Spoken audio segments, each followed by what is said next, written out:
Hello students, this is the second video of class 9th book words and expression की book का ये unit 2 का second video है, मतलब टेक्स्ट 2 है। जैसा कि मैंने पहले ही बताया था आपको कि इस टेक्स्ट में मतलब इस यूनिट में हम लोग म्यूजिक के बारे में पढ़ेंगे, क्या म्यूजिक का रोल होता है। तो इसके पहले हम लोगों ने म्यूजिक के इम्पोर्टेंस के बारे में पढ़ा था, और इसमें हम लोग पढ़ेंगे कि किस तरह से मतलब एक कंपोज़र हैं उनके बारे में पढ़ेंगे कि किस तरह से वो कंपोज़र जो थे वो बिना हार माने अपने सपनों को पूरा किए थे, और धीरे धीरे वो बहरे हो गए थे, सुनने की शक्ति उनकी ख़त्म हो गई थी, कमज़ोर हो गई थी। उसके बाद भी वो एक अच्छे म्यूजिक के कंपोज़र बने। तो स्टार्ट करते हैं। यहाँ स्टार्टिंग में लिखा है beating the odds. Beating the odds का मतलब होता है to succeed despite not having a good chance of succeeding.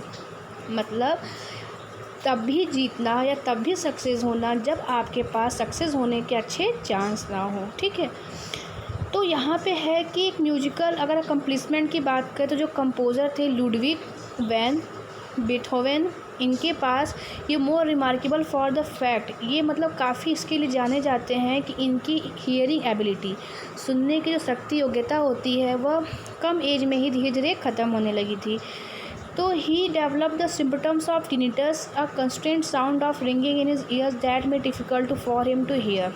मतलब कि इनके कानों में बार बार समय समय पे एक अजीब तरह से आवाज़ें आती थी, इनको सुनाई देती थी, और उस समय इनकी जो सुनने की शक्ति होती थी वह धीरे धीरे कमज़ोर हो जाती थी। मतलब इनके कानों में एक अजीब सी आवाज़ आती थी, सनसनाहट रहती थी, और उस समय इनकी सुनने की शक्ति ख़त्म हो जाती थी। ठीक है, और ये इतने जीनियस थे कि इनका कंपेयर मोज़ार्ट से किया जाता है। जो मोज़ार्ट थे ये बहुत ही ज़्यादा फेमस थे, बहुत ही पहले की बात है, बहुत पुराने समय के फेमस म्यूजिक कंपोज़र थे, वो काफ़ी जीनियस थे। ठीक है, तो उनसे इनकी कंपेयर की जाती है। और आगे है कि although his formal education never went beyond, लेकिन इनका जो फॉर्मल एजुकेशन था वो एलिमेंट्री लेवल, मतलब ज़्यादा नहीं पढ़ पाए थे, एलिमेंट्री लेवल से ज़्यादा नहीं आगे बढ़ पाए थे। और इनको ट्रेनिंग कौन दिया था म्यूजिक का? जोसेफ हेडन ने। He was also been acclaimed as a brilliant piano master. मतलब कि ये एक अच्छे पियानो के मास्टर भी जाने जाते थे। ब्रिलियंट मतलब काफ़ी प्रशंसित थे, इनको काफ़ी इनकी प्रशंसा होती थी जब ये पियानो प्ले करते थे ना। और his father and grand father जो थे वो कोर्ट के म्यूजिशियन थे, मतलब कि जर्मनी के एक प्रिंस थे, उनके कोर्ट में ये लोग म्यूजिशियन थे, इनके फादर एंड ग्रैंड फादर। ठीक है, यंग लुडविग जो थे was often made to perform. जो ये जवान यंग लुडविग थे ये हमेशा परफॉर्म करते थे जब इनके फादर और इनके जो फादर के जो कंपेनियंस थे, मतलब कंपेनियन मतलब कि जो उनके साथ पीने वाले लोग रहते थे, ड्रिंक करने वाले लोग रहते थे, वो लोग जब ड्रिंक करते थे तो वे लोग चाहते थे कि ये जो लुडविग हैं ये क्या करें कि गाने को गाएं, या मतलब पियानो प्ले करें या गाना गाएं। ठीक है, मिडिल ऑफ द नाइट मतलब कि जब रात के समय वे लोग साथ में बैठ के पीते थे, तो वे लोग चाहते थे कि लुडविग गाना गाए, पियानो प्ले करे, और जब वो विरोध करता था, मना करता था, तो उसकी पिटाई हो जाती थी। आगे देखिए, आगे हम नेक्स्ट पेज पे आके देखते हैं कि for the first 30 of his life, जब मतलब अपनी शुरुआत के 30 सालों तक ये काफ़ी अच्छे से क्या कि गाना सुन सकते थे, म्यूजिक प्ले कर सकते थे, सब कुछ सही था। लेकिन इसके बाद क्या हुआ कि धीरे मतलब यही रिज़ल्ट था कि ये काफ़ी इनको म्यूजिक और सिंगिंग के बीच में इनका जो सामंजस्य था, मतलब इनकी अंडरस्टैंडिंग बहुत अच्छी हो गई थी।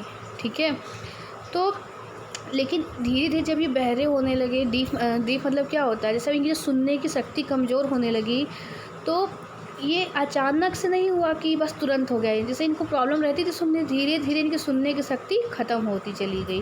लेकिन उससे पहले इनको म्यूजिक के बारे में और सिंगिंग के बारे में काफ़ी अच्छा कुछ ज्ञान हो चुका था।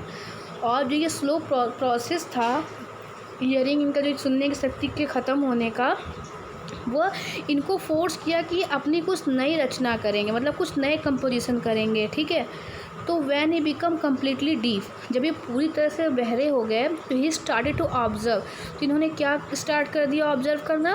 वाइब्रेशन ऑफ पियानो के वाइब्रेशन को।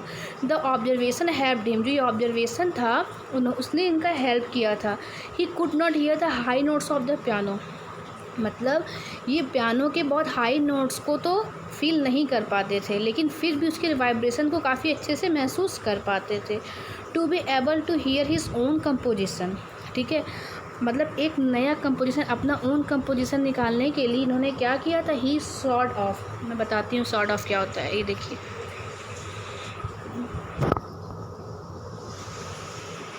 ये देखिए,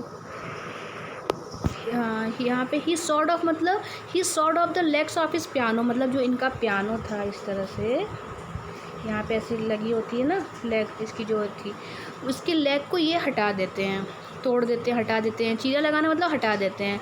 फिर जो पियानो था वो ज़मीन पे रख दिया जाता है, फ्लोर पे, और जो ये थे लुडविग थे ये उसको प्रेस करते थे, मतलब उसके जो कीज़ को काफ़ी तेज़ी से दबाते थे, और उसकी जो रिदम रहती है, मतलब उसके जो वाइब्रेशन होते थे उसको ये कैसे सुनते थे, अपने कान को ज़मीन पे टच करके। जैसे कभी कभी हम ज़मीन पे जब लेटते हैं तो अपने कानों को ज़मीन पे टच करके उसके वाइब्रेशन को ये सुनते थे।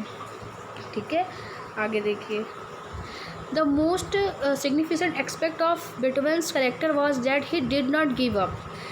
सबसे अच्छा से इनका जो लाइफ की जो चीज़ें थी इनके कैरेक्टर की वो ये थी कि इन्होंने कभी भी हार नहीं माना, कभी भी डिड नॉट गिव, कभी भी हार नहीं माना। विद अ ब्रेव हार्ट, काफ़ी बहादुर थे ये, ही कन्फ्रंटेड द ग्रेटेस्ट चैलेंज, मतलब इन्होंने एक्सेप्ट किया था किस चीज़ को, एक ग्रेटेस्ट चैलेंज को, जो कि एक म्यूजिशियन फेस करते हैं अपने सपने को पूरा करने के लिए। ठीक है, लेकिन फिर भी जो इनका ये बहरापन था इनके सपने को कमज़ोर नहीं कर पाया, इनको कमज़ोर नहीं कर पाया।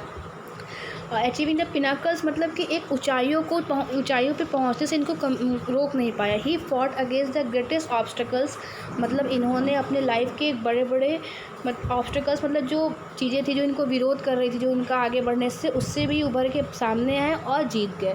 His quality of never giving up, इनकी जो क्वालिटी थी कि कभी हार नहीं मानेंगे, strength him, it made him come to terms with his deepness in a dynamic and constructive वे।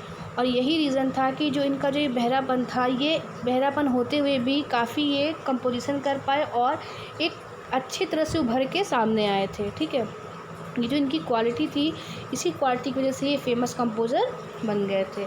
बस ये टेक्स्ट यहाँ पे कंप्लीट हुआ, और नेक्स्ट मैं इसका जो एक्सरसाइज है मैं PDF में सेंड कर दूँगी, और बाकी नेक्स्ट वीडियो में टेक्स्ट 3 को डिस्कस करेंगे।